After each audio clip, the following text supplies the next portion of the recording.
A lot of these are angels and saints. You'll hear about but the Georges, and then you'll hear Orthodox culture.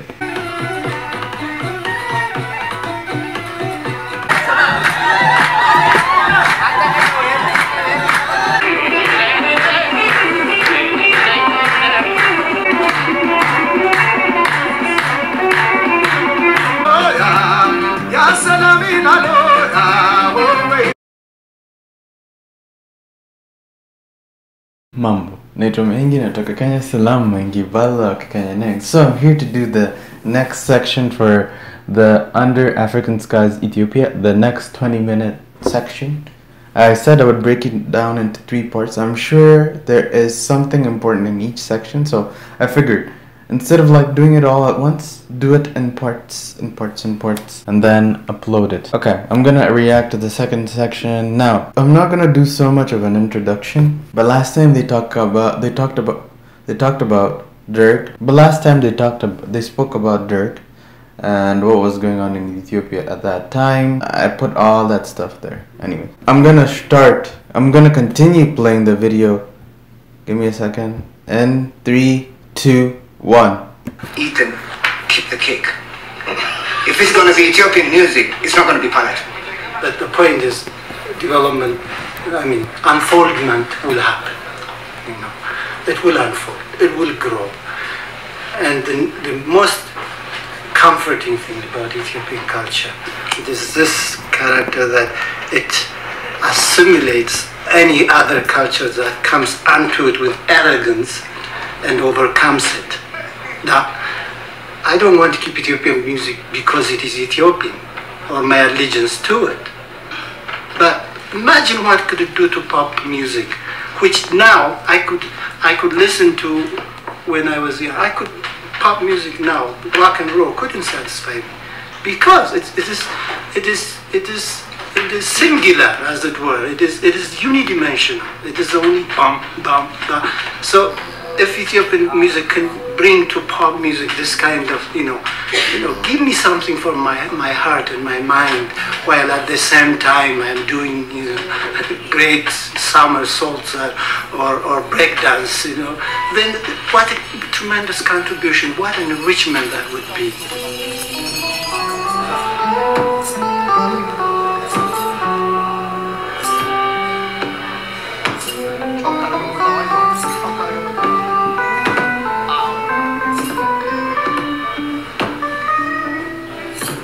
Composer Mulatu Asante calls his style of music Ethiojazz. That's music. Lots of people were telling me about this. They spoke about Ethiojazz. I just don't know and see what it is. The computer fan is on. Today is a really hot day in Seoul. I've got the ACs on, but it's in somewhere else. If I turn it on, it would be too loud. If I turn the fan on, which is here, right here, it will also be like a worse sound. So I'm gonna just record it as is. Hopefully you guys understand. Which is a fusion of themes of Ethiopian music, but fused with 12-tone music.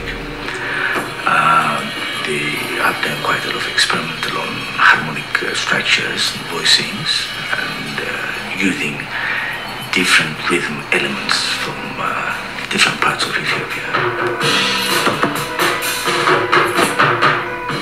This composition, using church music as its inspiration, is called Lent Time.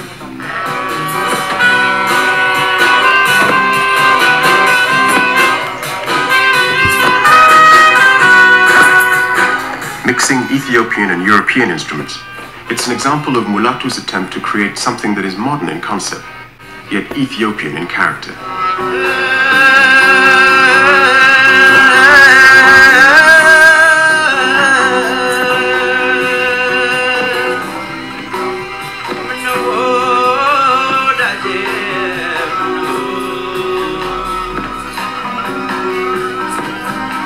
Look at that old Ethiopian style art. A lot of these are angels and saints. You'll hear about but the Georges, is it Michael? A saint or an angel? Okay. I don't know them so well. I am not Orthodox. I'm not in the Tewa literature. I'm Christian with them, yeah. And then you'll hear Orthodox culture. One of the differences is like with people in the Tewahedo church is like you'll hear Maryam, Maryam, Maryam a lot. And like on my side, no, you wouldn't hear that.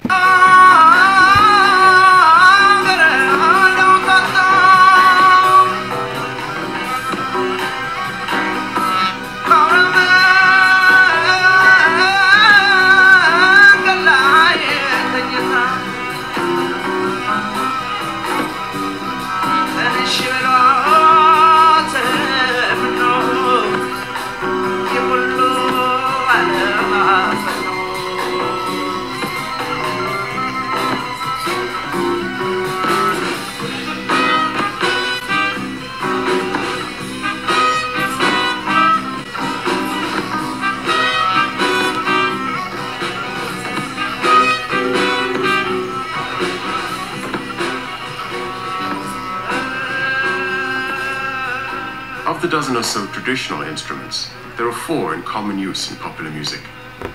That's the devil, I guess. Shaitani in Swahili. Satan in English. The washint, the kabero, the krar, and the masinko. Okay, the masinko, you guys have told me about it a bunch of times.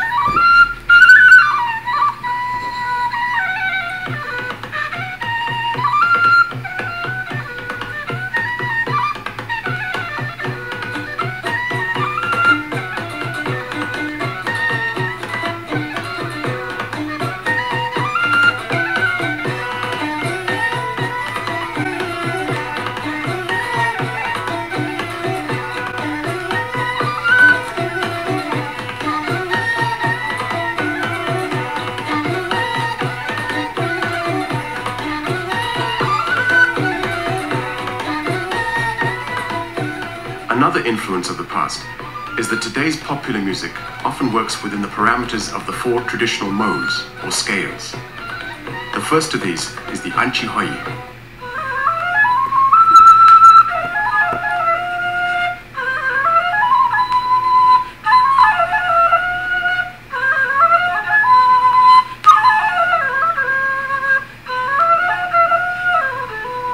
See, like, this is why I watched all these videos all together. There are important things that I would have skipped within the videos that I would have not learned about anyway.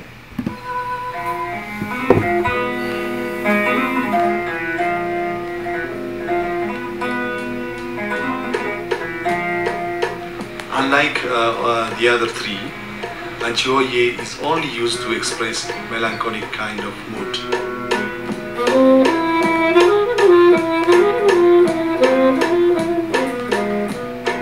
While the others are used to express both gair and melancholic. For example, like the badi.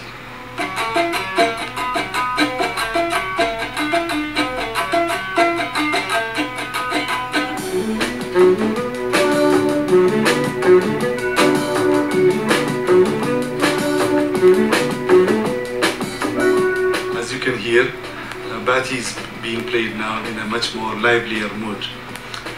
This is because we are using the chikchika beat. The chikchika beat is unique to Ethiopia as reggae was once to Jamaica.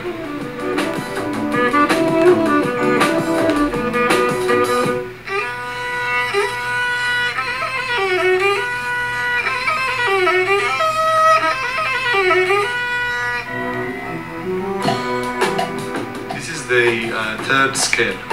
It's called the ambassador. But now it's being played in a much more syncopated, inventive and transformed version.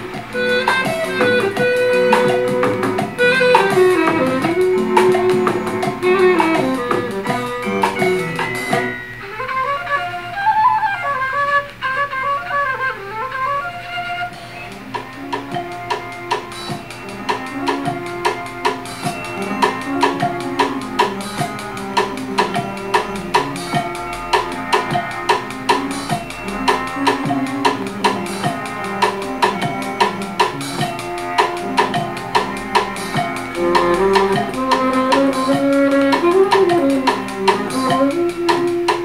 last scale or mode used in Ethiopian music is Tzita. Now, if there is really something... Isn't this one of the names of one of the songs? Negen Tzita? Tzita? Negen Tzita? Ah, no, this one must be... I've heard that before. Which describes our country's soul it's this. What we're hearing is a slightly pacey version of the Tzita. Now, Tzita has been played by a lot of Ethiopian famous singers, and it has got a lot of different versions.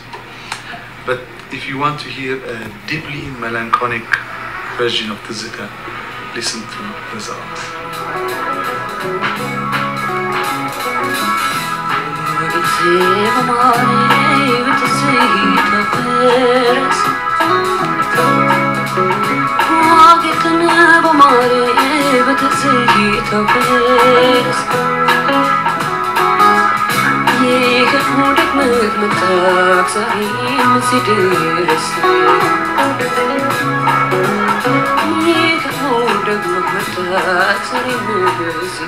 Tzita is a recollection of the past. It is nostalgia of the past. It is nostalgia of the experiences of the past. You see the past as part of an inspiration for the future. It is a love song that a person, a man and a woman falls in love, they sing Tzita. Or a person, for example myself, I sing Tzita sometimes when I'm very happy and sometimes when I'm sad. It is one of those songs that I sing at heart.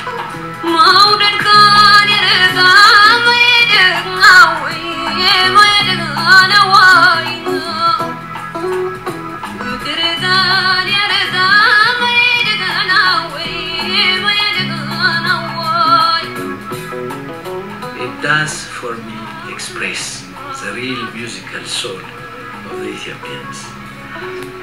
In fact, I have dedicated a painting to this song. It is symbolic, it is allegorical, as the song itself is. Now, the girl is a very beautiful one, and in the typical classical style, she is looking very sad, very disdainful, because if a girl was smiling and laughing all the time, she was not really considered completely beautiful. In order to have the acceptance as the most beautiful woman, she had to have a tinge of sadness as well.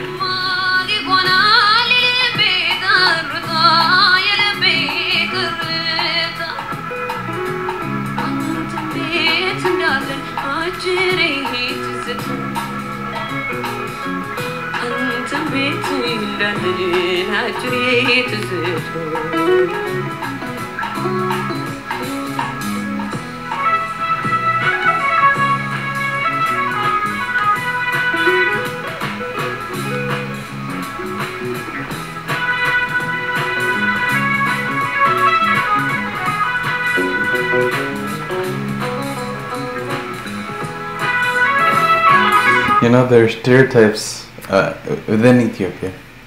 I've heard of stereotypes like, you know, blanket wearing people, like in a very, very positive way, I promise, and all of that. That's cool. You know, like some of these cultural, like, anyways.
Ethiopians say that it is only in the countryside, at traditional weddings for instance, that you see the real eskista. The movements are more created above the waist, unlike most African dances.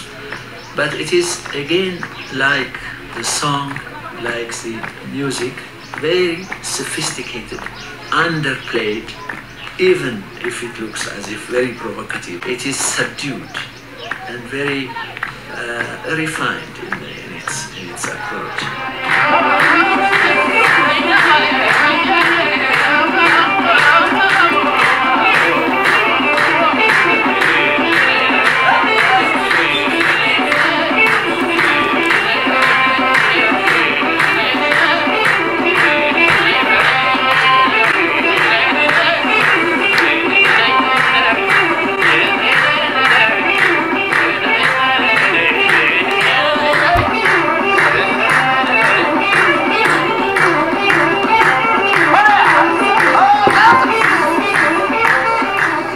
Certainly most visitors, when first introduced to the eskista, do see it as an extremely provocative dance.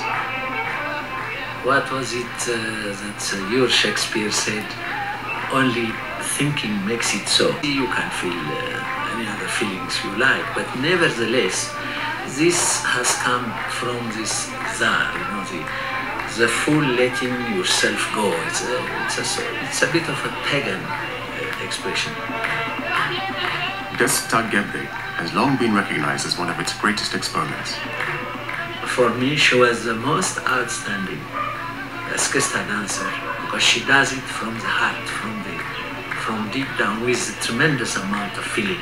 So it's when she dances it, sometimes you are confused between the fetish, the religious, and the sensuous.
In the past, performers had little status in Ethiopia. Well-to-do families would feel ashamed if one of them became an entertainer. Today that's changed. Through government sponsorship, there are now roving cultural troupes in nearly every province of the country, and 4 state-subsidized theaters in Addis Ababa alone.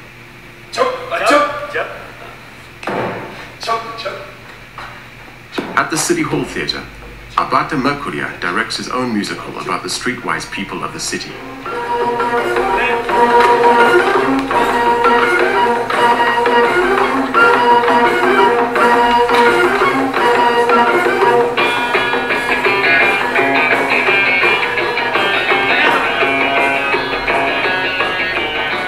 My characters frequent the streets, the town dwellers, which we call the Arada people. And the Arada, this is the center of the town where everything really happens. And the characters dwelling in this particular area are exposed to foreign contacts. If a new number is created in music, they immediately take it and assimilate it to themselves. they recreate it and sang it out like Shimbrarube, Shimbrarube, Aikanyimpadube. You see? So like the shoe shine thing. So in time it becomes folklore, contemporary folklore.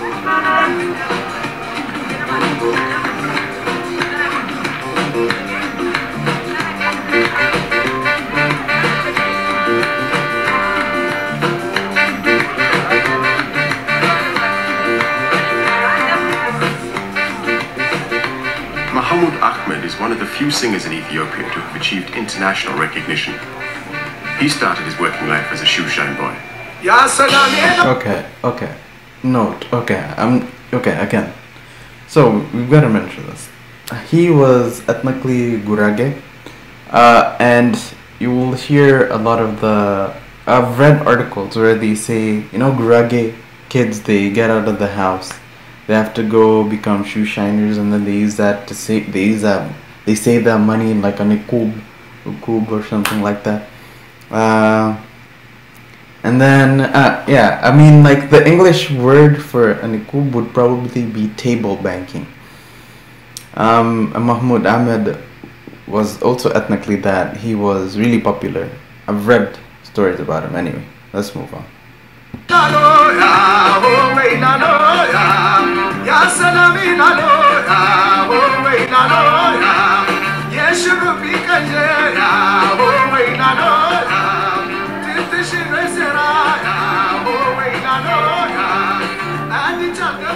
Here with the Roha band, he sings a Gurage song.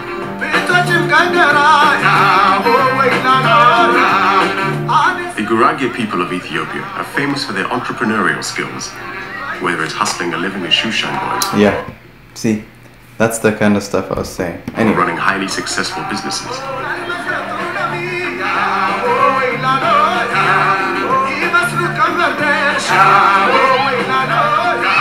Here, where Marxist-Leninism and private enterprise pursue a somewhat watchful coexistence, Mahmoud Ahmed runs his own thriving music shop.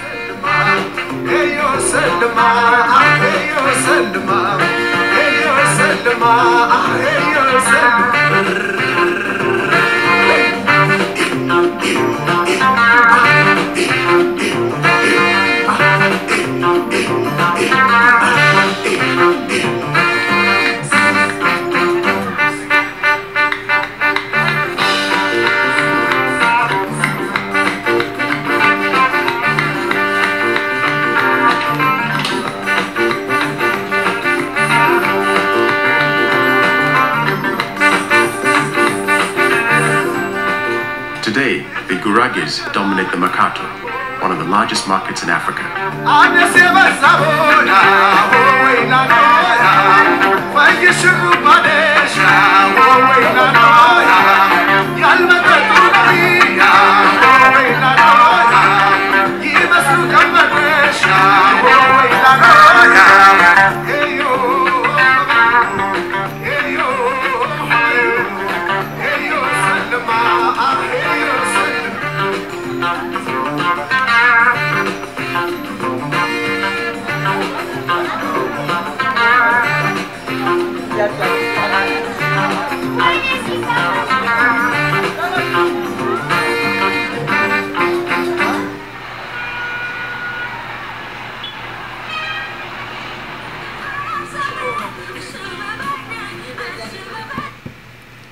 Okay, I'll stop that one there. We will finish the next section.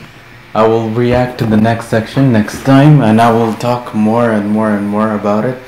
But this video, I'm gonna also do the ending section. The ending section should be short. But that's the thing. Ethiopia has a lot to see. I've seen Mahmoud Ahmed, Asante, and then they've talked about Ethiojazz. So it's like a music history video, if anything, right? Anyways, number 5, and then the other musical instrument.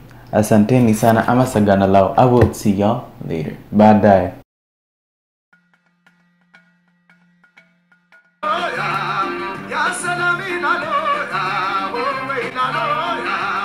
Yes,